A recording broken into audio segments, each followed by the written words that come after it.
We call this meeting of Midtown Redevelopment Board for November the 12th into order. Roll call, please. Mr. Barber? Present. Mr. McGee? Here. Ms. Cato? Ms. Ford? Here. Ms. Hurd? Here. Mr. Williams? Here. Dr. Jameson? Here. Chairman Tullis? Here. We have a quorum. Let us stand. Will be led in our invocation by Mr. Williams and our Pledge of Allegiance by Ms. Ford.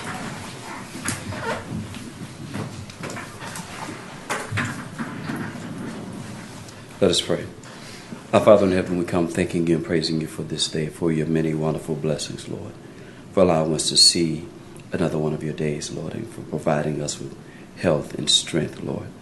Lord, as we come here this evening, Lord, to handle some more of the city's business, Lord, we ask that you would guide our thoughts, guide our hearts, Lord, and have our thoughts to be your thoughts, Lord, and our decisions to be yours, our words to be yours, that we might unite this city for the better good of all mankind. Lord, we thank you and we praise you in Christ's name. Amen. Amen.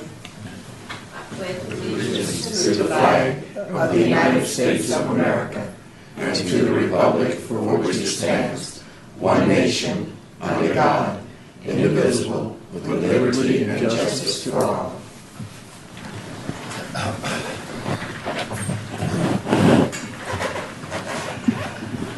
I thank you.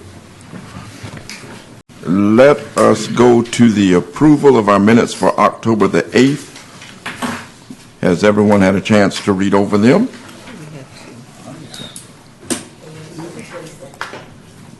No, we're going to do them one at a time because you got corrections for the 22nd. You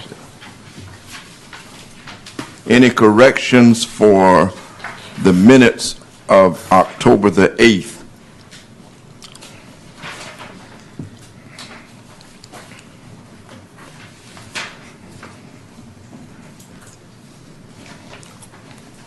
Hearing no corrections, at the opinion of the chair, those minutes will be approved. Is that okay, Mr. Gross? Sure, if it's the board consensus, that's fine, Mr. Chair. So, I move that the minutes be accepted as correct. all right, it's been moved and seconded. Are you ready for the question?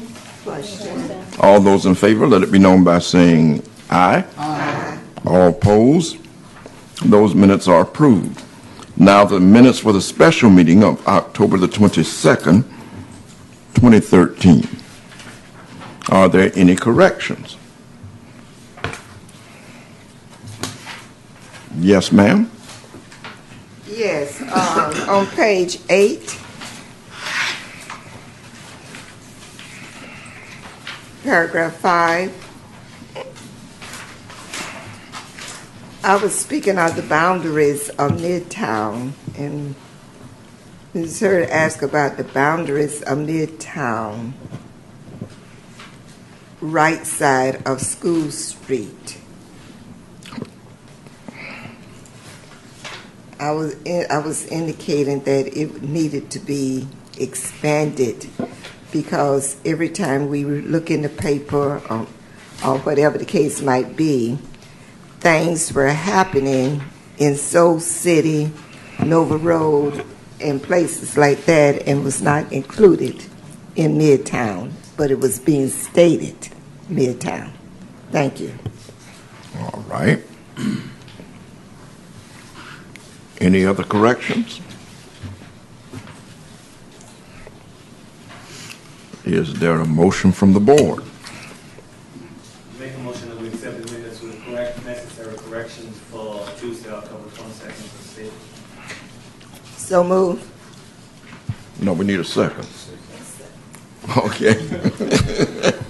It has been properly moved and seconded that we accept the minutes for Tuesday, October 22nd, with the corrections noted. All those in favor, let it be known by the sign aye. Aye. All those opposed, ayes carry it. I do want to thank Ms. Hurd for chairing that meeting. For those of you who do not know, the chairman was just getting out of Halifax Hospital with cellulitis.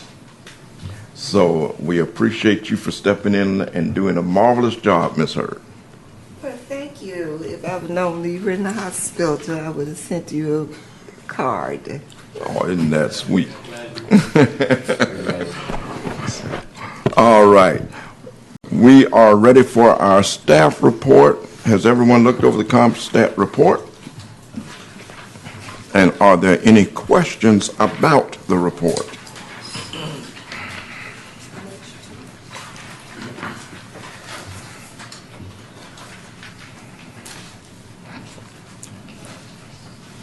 My question is, we get these reports and I'm looking at them, what is being actively done to eliminate or alleviate or to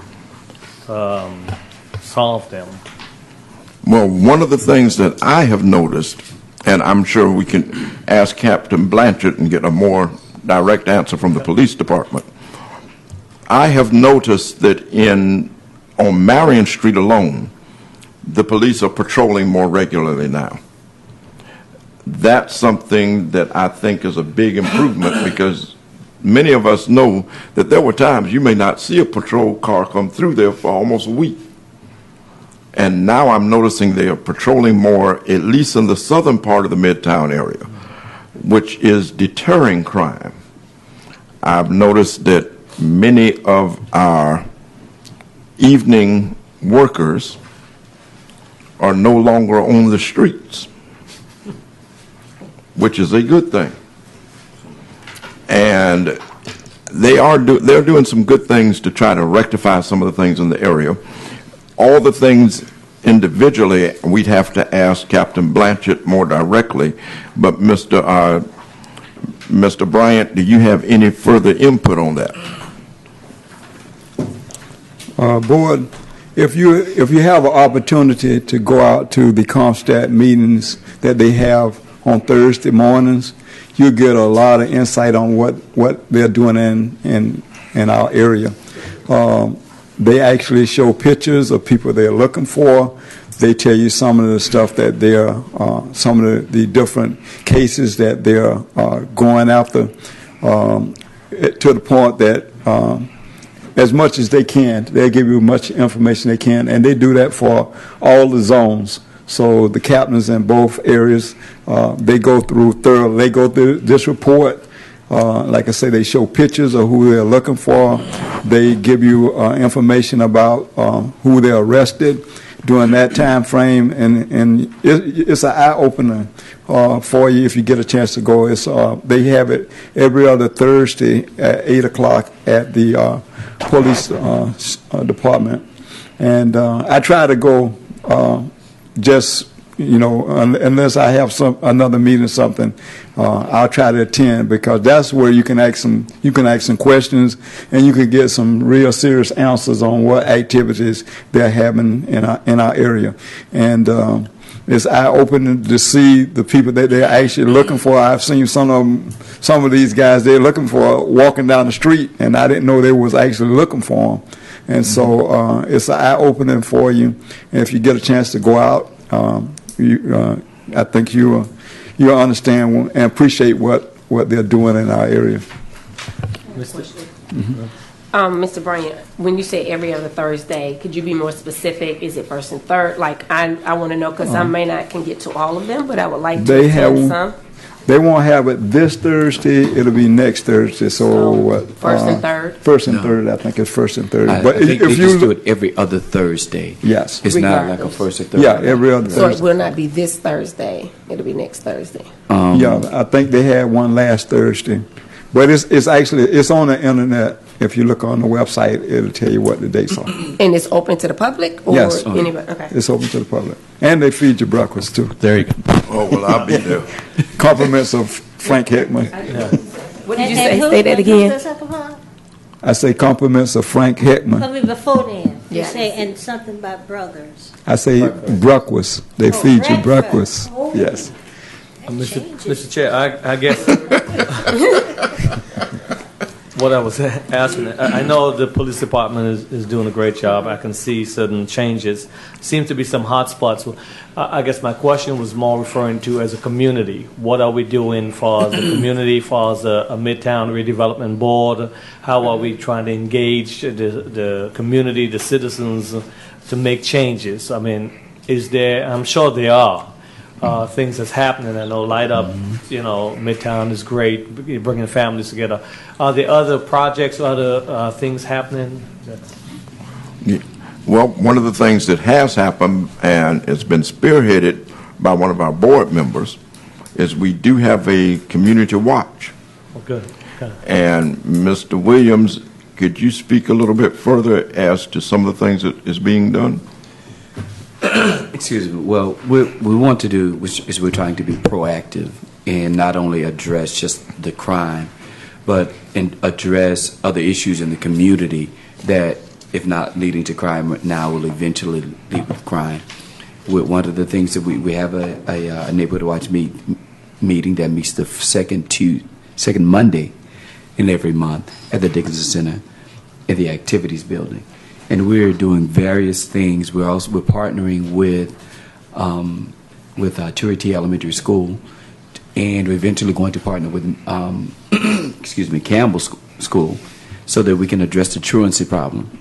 And one of the things that happens is truancy. There's a direct link between truancy and the crime rate. And what we're trying to do is we're trying to increase the involvement of the community. And I've made several announcements that we are meeting the second Monday of every month, because the more people that we get involved, the bigger net and the stronger net that we can provide, that gives criminals, smaller area to operate. And so one of the things that we'd love to do is we'd love for the area pastors and churches to get involved, because they have access to numbers of people, so that they can not only come in and bring them themselves, but their ideas and their experiences, so that we can have a better possibility of assisting the police in helping solving crime in our area. Okay. And Pastor Bahu, one of the things that we are trying to engage the community in the Light Up Midtown activities, we try to get the businesses to show support for the community by decorating and lighting up, and also the residents of the area. I see one gentleman on Martin Luther King has already put his lights up. They're engaged. Last year we gave out plaques for the best decorated business and the best decorated resident. So they're hearing what we're saying, and this year we're going to do the same thing. So that's a way of engaging them, and the parade definitely and the health fair will engage the community. Right, and one of the reasons for saying is we're trying to build a Midtown area or redevelop it and bring businesses and pour a lot of dollars into this area, and certainly crime is one of the deterrents of folks coming in and supporting those things. So one goes with the other as far as working together to really deter crime. And I was just wondering ways maybe other areas or other parts of the city is actually working to keep crime out of the area. And are we actively looking at that to try to bring some of those activities to this area? Because looking at the stats, some of the same things happen in the same area, and it's almost scary. And believe me, if you go to Comstat meet, you see that some of the same criminals that are committing crimes in Midtown, they're in Derbyshire, they're across the river, they're doing the same ones. And believe me, the police can definitely tell you who they are. As an ex-police officer myself, I knew the criminals, so they know who they are, and they're going after them. So. In fact, in one of our meetings, Captain Blanchett alluded to the fact that one of the things that they do when a crime is committed in a particular area, one of the things that they do is they do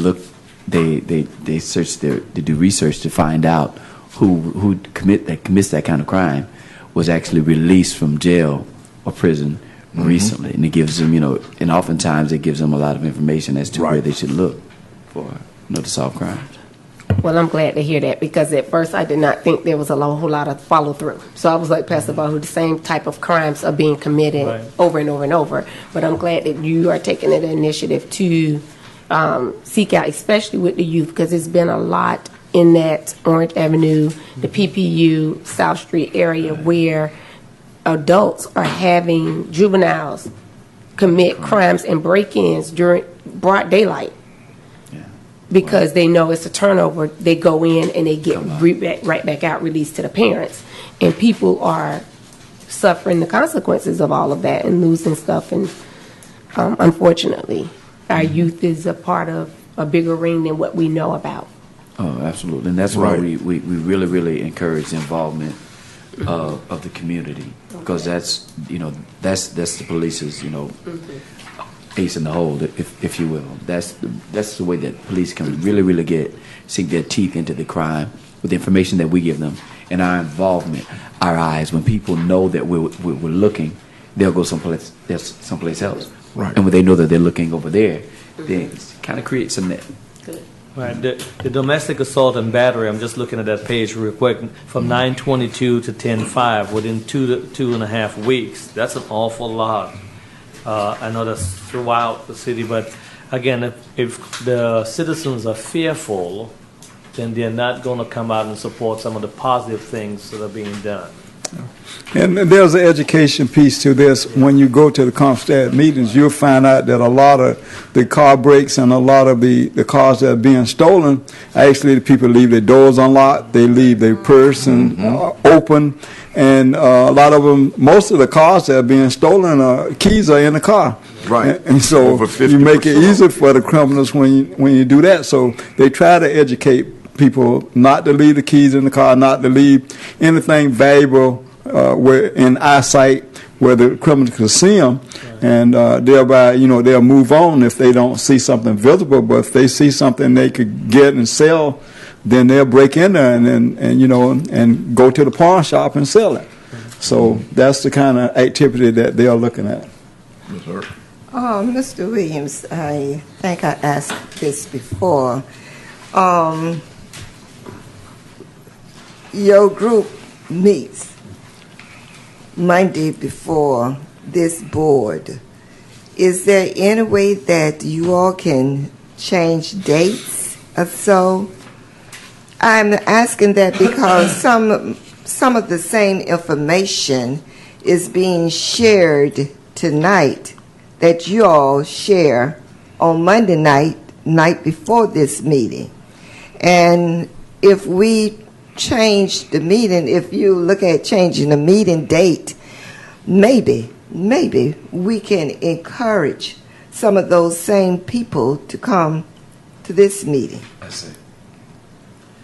Think about it. I'm open for the suggestion, and I would definitely take it back to our group and explain to them, exactly what you're saying. Yes. And I see your point. I see your point. Thank you. What I would like also, if you have any flyers, some of my parishioners and so forth stay in these areas. Right. And so I would like to take some flyers back and give them some stuff so they can come to those meetings and try to get them more involved, community involved. Absolutely. And there happens to be another neighborhood watch that meets over near your area. It meets at his church. your church. Yeah, I was just looking at Okay. this Midtown area. Right, right. I attend that one also. Yeah. Okay.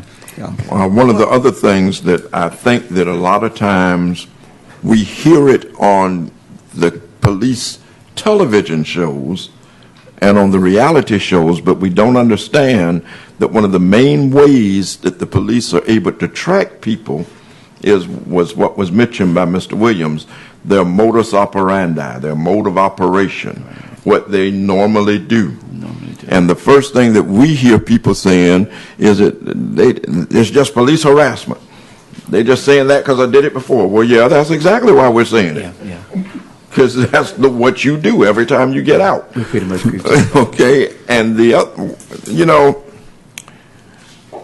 I mentioned it in a nice term, saying our working evening people, evening workers. For those of you who kind of made a face and didn't understand what I was saying, they're the prostitutes. Okay. And normally when you find prostitutes, you're going to find drug dealers. Because that's why a lot of them are prostituting. And those are the things that we need to be proactive as a community and say we don't want it in our community. I mean, those things we can help to straighten out. We can go out and see things, and if they know that you're looking, they're going to stop. You know, on my street, there's a working person that was on this side of the house, okay, and you know, she was real busy on that corner, but there is a police officer, I won't say who, that parks in the vacant lot in front of my house, and he sits there. I don't know if he ever moves, but he sits there all the time. So apparently the young lady moved down this street. Now, I've been watching her for 4 years, okay? I don't know how she has not been arrested 4 and 5 and 6 times. And if that's the case, I don't, evidently the penalty is not strong enough, because she has not stopped working that corner. She's down on this side now. But 3 o'clock in the morning, I can get up and I can look out my front window, and there she is. Okay? I don't, so apparently something's not strong enough for something, because she has been working for 4 years in that area. Okay? Yeah. So. And I'm coming right to you, Mr. Williams, but it's just like we can tell the police over and over again, they're speeding down the street. But there are certain laws in place that they have to see the action. Well, I could have turned in when she approached my son-in-law, so. Turn her in. Turn her in. Yeah, so I don't know. Yes, Mr. Williams. Well, the thing about this net that I was talking about, it not only that has to exist between in the community, it has to exist between the community and the police, and then police and the penal system. And so, if there's a gap, you know, any place in that net, then that's where, you know, you swim to the point of least resistance. And so that gap has to be closed there as well. And the other thing is, I was a criminal justice major in college, and also I worked as a drug treatment as a counselor at a drug treatment center for 5 years. And we don't have prostitutes in Daytona. We don't have prostitutes in Daytona. We have drug addicts that their final straw is prostitution. That's true. And so that's part of that thing, like we're going toward truancy. And that's another way that we close that gap. The penal system, for one, and for two, to understand that we don't have a prostitution problem. And as long as we focus on prostitution, we're going to continue to miss it. The problem is the drugs. That's true. I agree to a certain extent, but I'm going back to the 60s, wherein we did not have problems with drugs and things. And I know in Midtown out there were prostitutes. So I go along with it to a certain extent. Yes, they're out there. But almost 100%, and like I said, I was a counselor at a drug treatment center for 5 years. Almost 100%. When I say almost 100%, like 98% of all prostitutes in Daytona Beach are addicted, drug addicts. Yeah, who are prostituting to support their habit. And that's why I say we really don't have prostitutes. We have people with drug problems. Right. In larger cities, it might be different. But here in Daytona, you know, it's obvious that they're drug addicts. And I echo that because for 5 years I worked with anti-recidivist effort. I helped to open Reality House with Tony Champlain over in the land. That's where I worked. Okay, so trust me, there is a difference, right? A huge difference. Apostle. Again, just to kind of bring us back to the focal point that I'm looking at. As we redevelop this Midtown area, one of the concerns that I have is improper lighting when you're going certain streets, overgrown lots, and I saw the list and all that good stuff, which is great. But is there anything being done to because if you have light, they'll tend to move somewhere else. So, they kind of operate more in the dark. And so are there hot spots or major spots that we really need to pay attention to? Again, you're bringing businesses, you're redeveloping, putting a lot of dollars back into this area to bring it up to par with everything else. Could we look at the lighting, maybe get some street lights out there, maybe some other things? Is that possible? Is that part of the plan for the redevelopment? You are on point because it's time for us to go to code enforcement. And that does also fall under code enforcement. Okay. Mr. Bryant, could you address that as far as allowing? Okay, we're going to go to Mr. Berger, our redevelopment director.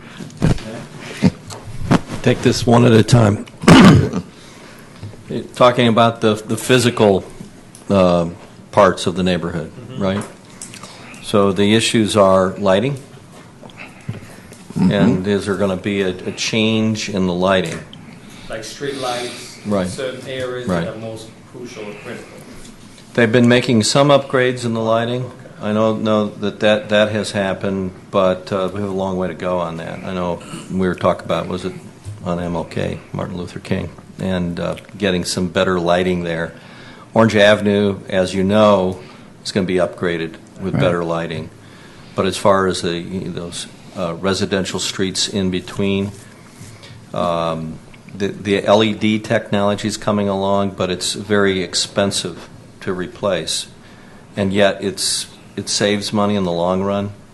So, if that technology, that balance between the cost to make the purchase and the savings you get reaches in what they do in street lights to the point where we can justify it, then you'll start to see some of that replacement of those heads and in the actual lamp itself, not necessarily replacing the whole pole. Right. But that's an issue, because if we put in the lights now, there's a huge cost the city bears, not only in the replacement but in the amount of energy that it is using, and there's already issues there. But it has to be a part of the discussion when you're talking about safety. Right. What about the solar energy type? And again, the cost. I know there's a cost factor with that. Yeah, quite frankly, in its commercial applications right now, it's not ready, not for commercial street lights. Okay. To power up and to put to use out there at that level. Works good in your front lawn. Yeah. Yes, ma'am. I have Good a question. question. I brought this up several months, a year or so ago, about on Vernon Street, between South Street and Bellevue. The housing authority, someone built additional homes there, about 5. And no street lights were placed there. No street lights at all. It is dark there.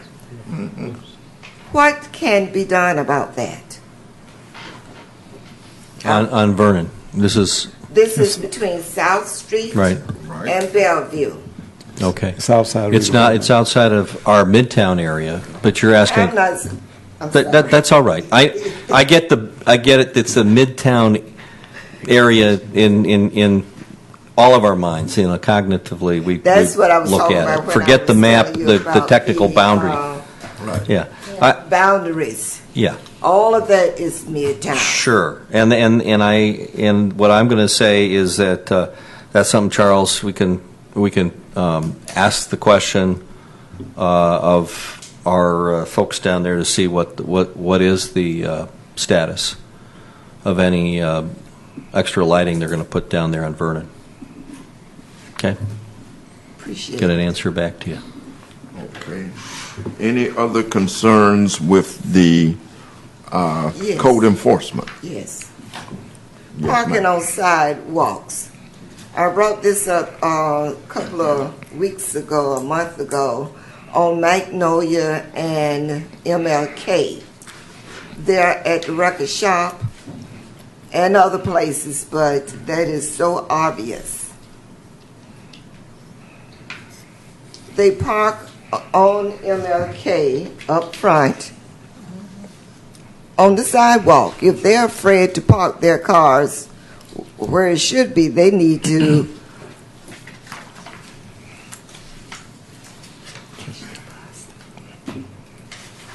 you understand what I'm saying, Mr. Bryant, where it is? Yes, I'll check into that. I know we had an issue with that because I checked into it once before, and the owners of the building, they have a certain part in front of them that they actually own, and because it's a space between actually the building itself and the sidewalk where the sidewalk starts.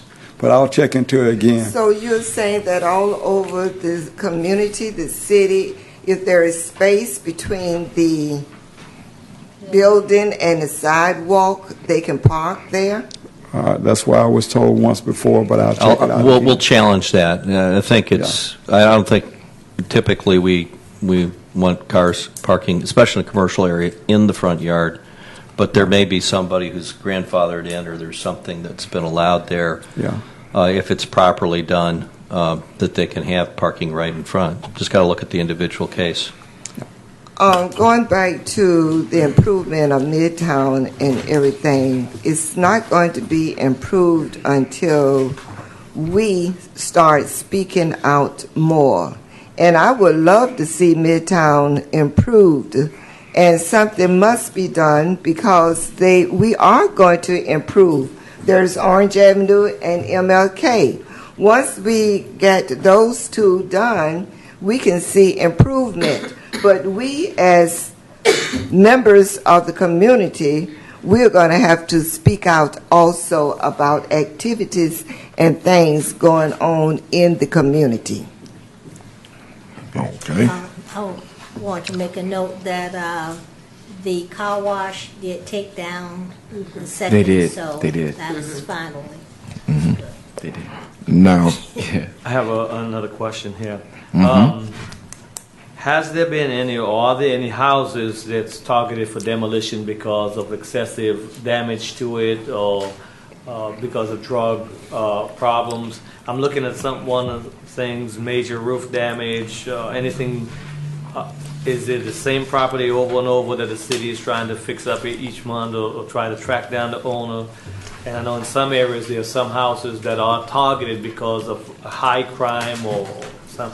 Is any of that being done in the Midtown? Yes, we do. As a matter of fact, we started a list last week of projected demolitions in Midtown that is being reviewed now. The problem we have is a lot of these has to go before the city commission for approval. We've started, we have to send out a 30-day notice to the property owner, and in some cases, a 5-day notice can go out if it's really unsafe structure. But in most cases, they have to go before the city commission to receive approval for demolition before we can start the process. And then the lack of funding is another issue. So we're looking at some that we're going to be looking at possibly demolishing. As a matter of fact, I think it's still, we did demolish one property in Midtown. I have it in my report, 6 George Street. 536 George Street. That was demolished last week. I think it was a week before last. But that property was it was in a pretty fair, good neighborhood. A lot of houses around it was in good shape. The neighbors in that area, residents in that area, were taking care of their property. This was a house that we had boarded up twice. Somebody took the boards off and took the windows out. and then it caught on fire, and we had it demolished. But we're looking at a lot of these houses that we're boarding up. It's costing a lot of money to board them up, and then it's probably better in a lot of cases to demolish them than have them boarded up, because the people, like I say, they're taking the plywood off and using it, and taking windows and stripping the house. So, but we are working on that. There's something that I see pretty often, and oftentimes it can really, really cause problems where you have these vehicle transport semis, and they sit in the middle of the street. Sometimes I see for hours on end. Particular place that they sit is right at the corner of Mary McLeod Bethune and Nova Road. Actually, on Mary McLeod Bethune, just as soon as you go west. Right there. Yep, they're unloading the cars at the dealership.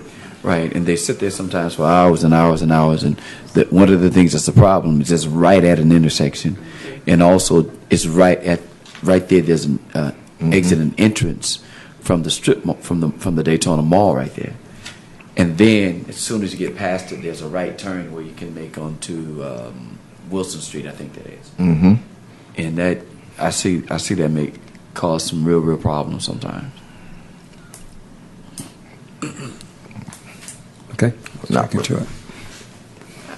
one thing that I do need to make sure, because folks, some of what we're talking about is already addressed in this report. For instance, parking, 224 South Martin Luther King Boulevard, no premises identification posted sidewalk driveway areas. It was open 10/29/2013. Outside storage. Many of the things that we're talking about, yes, code enforcement is working on it, but we have to understand it can't be resolved in a day. In fact, many times they don't even get before the public magistrate until, 60 days before they even get to them, depending on how many times they're cited. So code enforcement is working. It's just that going through the process of the city's legal application, it takes time. I know it's frustrating because it aggravates me. But these are things that they have to go through the correct process legally. For instance, there's one particular property on Marion Street that we would love to go in and just tear it down, because not only the people taking the boards off of the house and living in it, they're going in the garage in the back and living in it. And when the weather gets cold tomorrow, they'll actually light fires back there to stay warm. So we understand it is frustrating, but the legal ramifications of not doing it will cost the city more than to go through the process and get it done. The other thing is, with code enforcement, it just amazes me that we've got 2 properties still in Midtown with no permits. That's amazing. All the fuss we have made about people getting permitted, and we've still got 2 properties there. 201 South Martin Luther King Jr. Boulevard and 633 Cherry Street, no construction permit. I mean, we've even got noise compliance. That's a problem. No rental license on file. So these are things that are being addressed, but they have to go through the quasi-legal procedure before it can even come up for any real action to be done. We do have some situations here.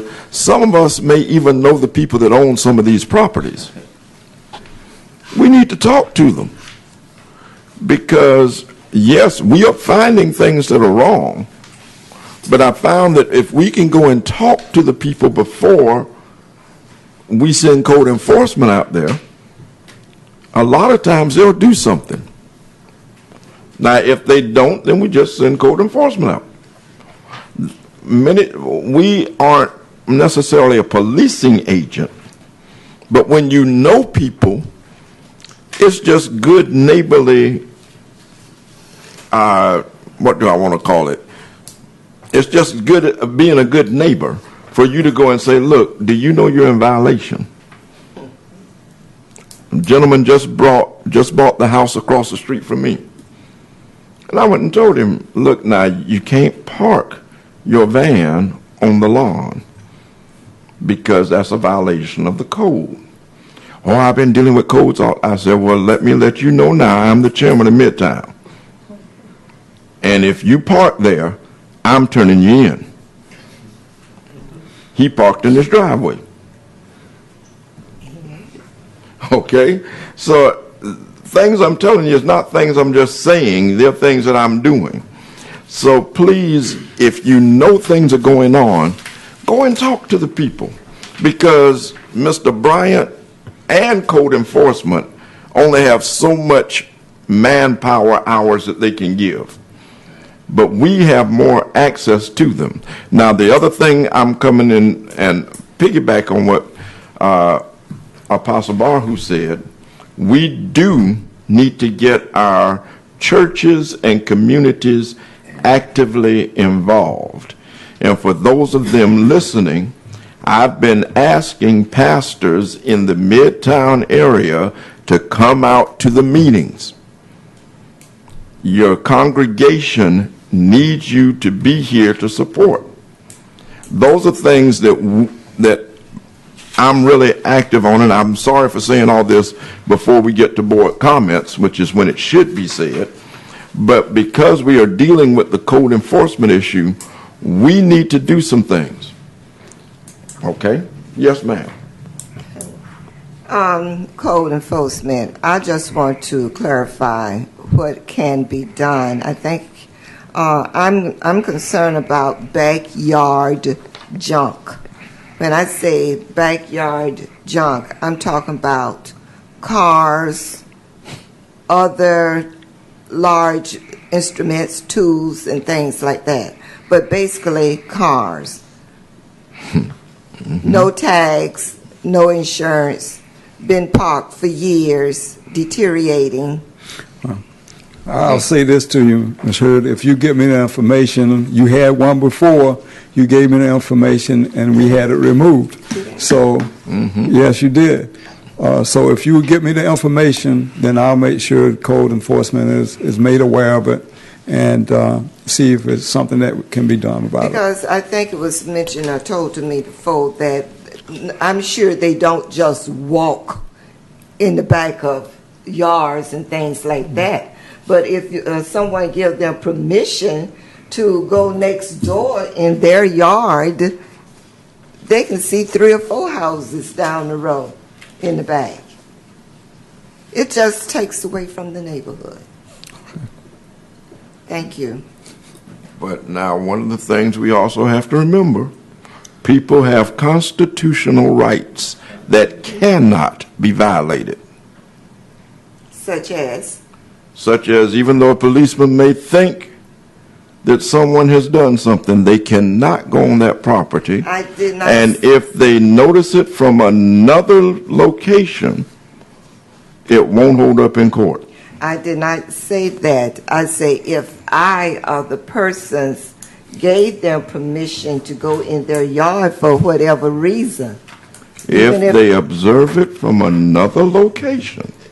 It is another location, a house next door. You're not listening to what I said after that. It does not hold up.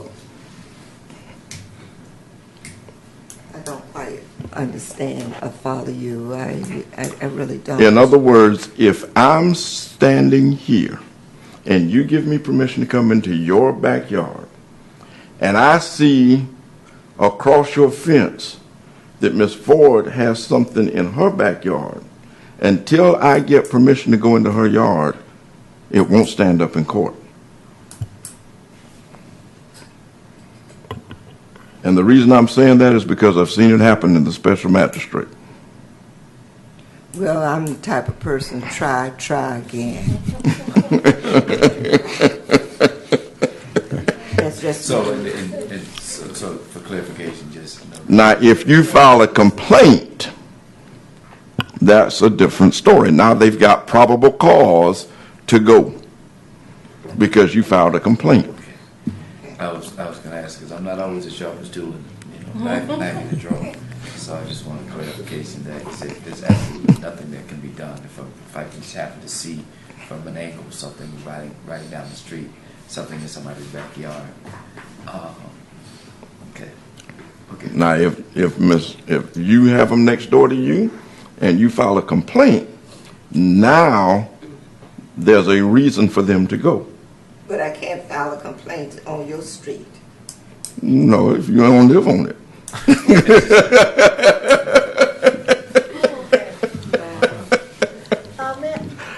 Yeah. I won't say changing the subject, but you're right now giving your update? No. Oh, you're not? Okay. This All right. No, we're trying to finish out code enforcement, then we can. Any other things that need to come before a part of the code enforcement report? All right. Now we're ready for the redevelopment project updates. And I know Dr. Jameson has a question. I'm sorry. I see in your report, you have the houses that were looked at and given prizes. You're not doing that this year? Yes. Oh, okay. All right. Yes, I mentioned that earlier, that we are going to do that. Okay. I was going to make it. You were, I think you was on the committee last year, wasn't you? No, I didn't go. I was on it, but I did not go that day. Y'all went to look at the houses. Okay. Okay. Well, let me give my report and then I'll take questions. First, I just want to report Biketoberfest was a successful event. It seemed to be smaller this year than it has been in the past years. We had one major event, accident, a loss of life on Charles Street. I did send a resolution from the Midtown Redevelopment Board, and also I attended that funeral. It was at my church. It was one of my members, one of the ministers at our church. That was her son. But it was well attended. As a matter of fact, it was overflowing, and we actually had to move people to the fellowship hall. So it was a very sad occasion for members of our church and the community to lose a young man who was very active. Although he lived here as a youth, went to school here, and left and went to Orlando and worked as a supervisor at Walmart, I think, Walmart in Orlando. So he had a lot of support, a lot of employees from Walmart in Orlando that came and paid their respects to him. We also had another death in our community, Mr. Perman Shepard, a longtime businessman in this community, and carried a lot of students at Bethune-Cookman across this country on a bus. He drove, I think he drove taxi cab for a while, and he transported people on the buses. So he definitely be missed in the community. He was actually a part of Biketoberfest for the 2nd Avenue Merchants Association. We also provided a resolution for the family from the Midtown Redevelopment Board. As I mentioned before, we did demolish 536 George Street. There are still a lot of demolitions that need to take place in the Midtown redevelopment area. And as I mentioned before, we are providing, getting together a list of those demolitions. We're working with code enforcement on getting that list together. I had an opportunity to attend Redevelopment Conference in Tampa.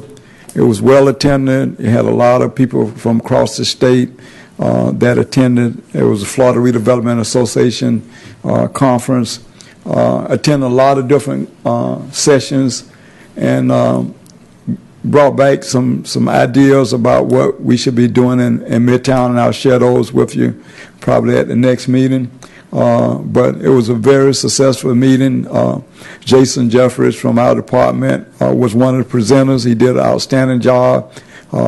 People were really interested in his presentation, and they asked questions, and he reciprocated, and they were very responsive to the presentation that he made. So I know Jason, he's one of my co-workers, and I was proud that he had the opportunity to do the presentation, and like I say, he did a good job.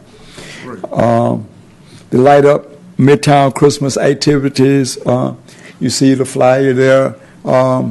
This flyer is showing up in places that I didn't know were out there. I was looking for, yesterday was Veterans Day, and I'm a veteran, and I was looking for places that I could go and eat. And I put it on the website, free places for veterans to eat, and this flyer popped up. And I said, wow, that's good. And, and as a result of the flyer being out there, I've got like 6 calls today from people who wants to participate in the parade, and also in the health fair. The parade is going to be awesome this year. I think I had between 50 and 55 entries last year. I'm looking at maybe 75 this year, somewhere between 50 and 75 entries. We've got horses this year. My guy with the airplane, I know he's going to be in the parade. He said if he couldn't get an airplane, he'd definitely have a float in the parade. I got a call today from the pedicabs, Reed.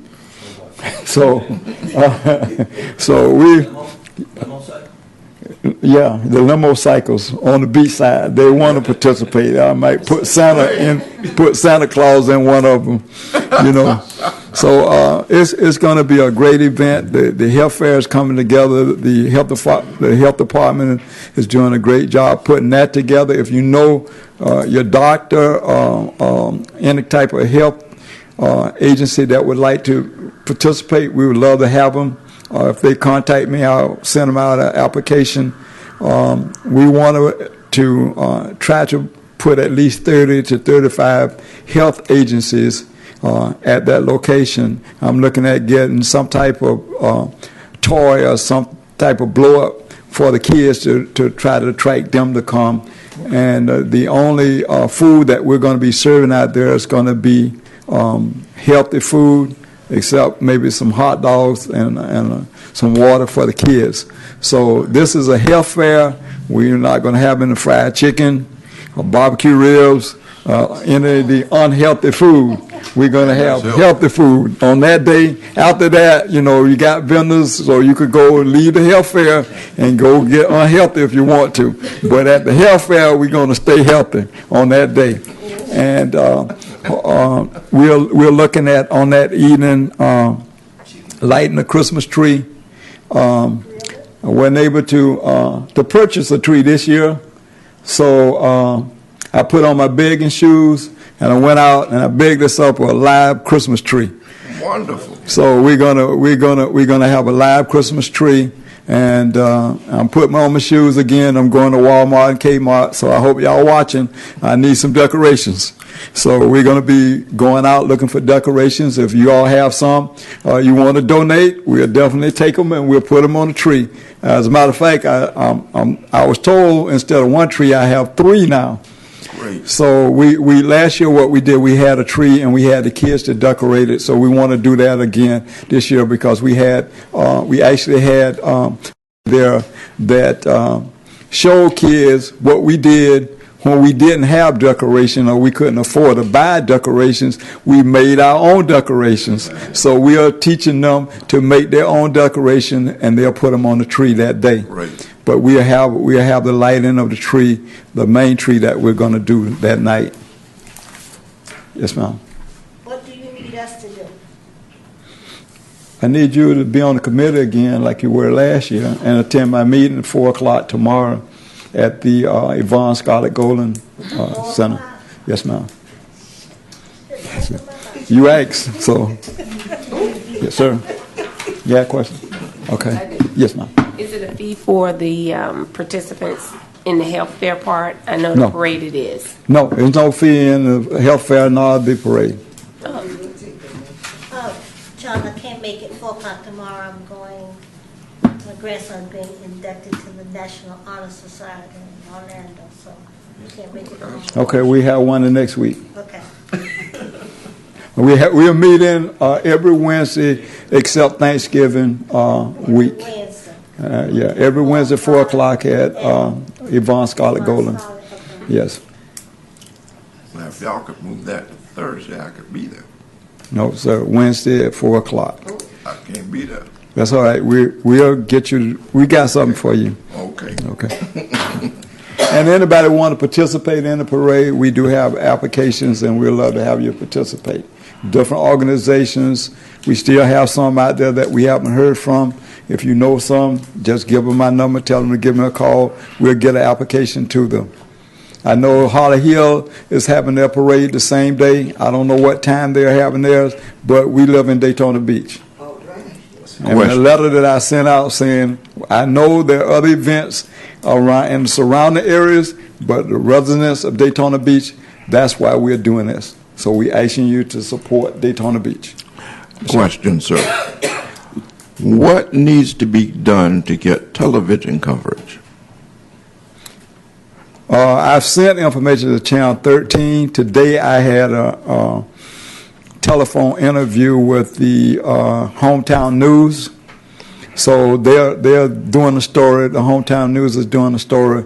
I haven't heard back from Channel 13 yet, but I'm trying to contact them. I'll personally take something to Channel 2 since they're here. And we are information is already on the website, and Susan's doing something for Channel 199. Okay.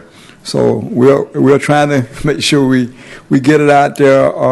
If anyone knows of anybody that can help us get stuff on other TV channels, we appreciate it.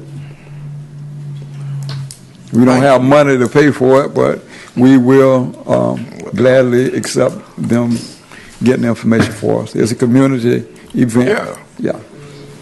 Maybe they'll give us a community spot. Yeah. Thank you, sir. Anything else that you need to bring before us? Because we don't see...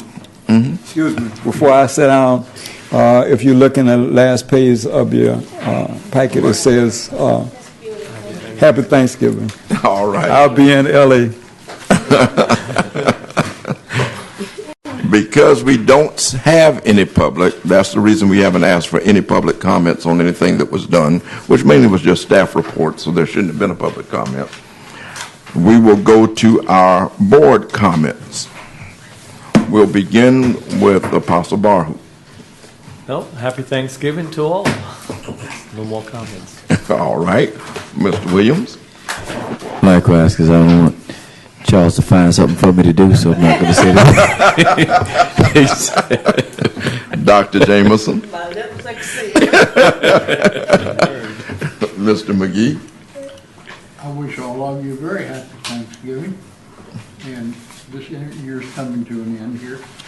I'm going to drop off of this board. Oh, I beg your pardon. I'm going to drop off of this board one of these days soon, and somehow,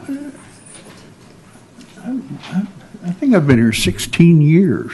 Good. Wow. Make 20. And I'm getting tired. But there are things that we need to know, that you need to know when people come in, how it might affect the master plan that we've been working on. And I've asked several times that the provision be made that if somebody wants to ask our opinion of their plans, they ought to show us where the where the 5, or any of the 5 mini centers, I guess you'll call them, are located so that we have at least enough knowledge to know that that's not a good use or not a good idea in this area, or that's a terrific idea in this area. And secondly, and one of the reasons I have to get off this board is I can't remember anything anymore.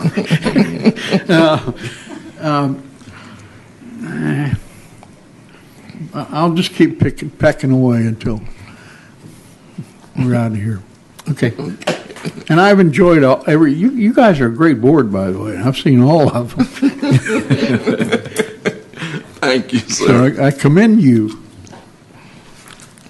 Now, Mr. Williams, you had your turn. Yeah, but you kind of switched off to Dr. James. I just want to say that happy Thanksgiving to everyone. That's all. Oh, he forgot. That's what I forgot. Go ahead, Ms. Ford. Nothing. Happy holidays to everyone. I'll be right behind you, but not quite California. Mrs. Hurd.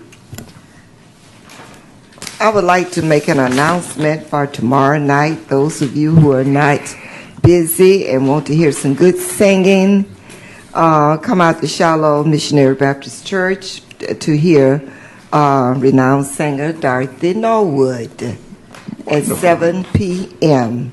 It is being sponsored by the Christian Hearts. Is that the name of the church? New Heart Christian Church. Bishop Butts. Tomorrow night at 7 p.m.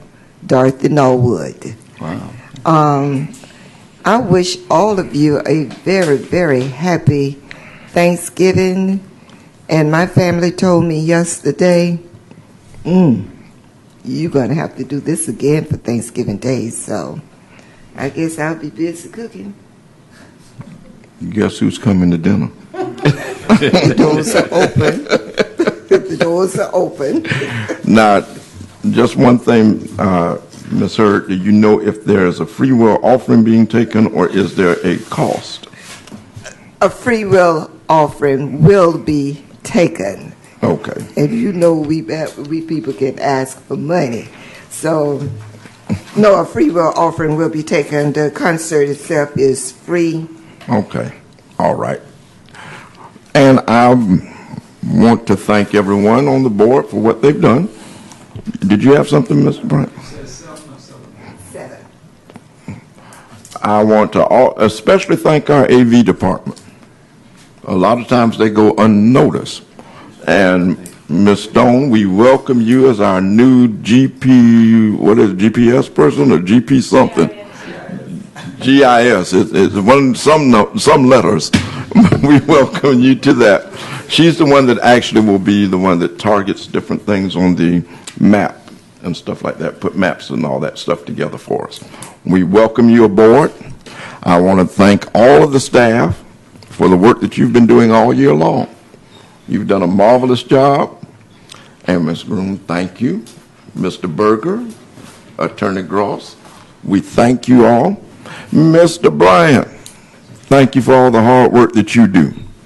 And if there are no further comments, other than me telling everybody have a happy Thanksgiving and know that I will be knocking on everyone's door. Meeting stands adjourned.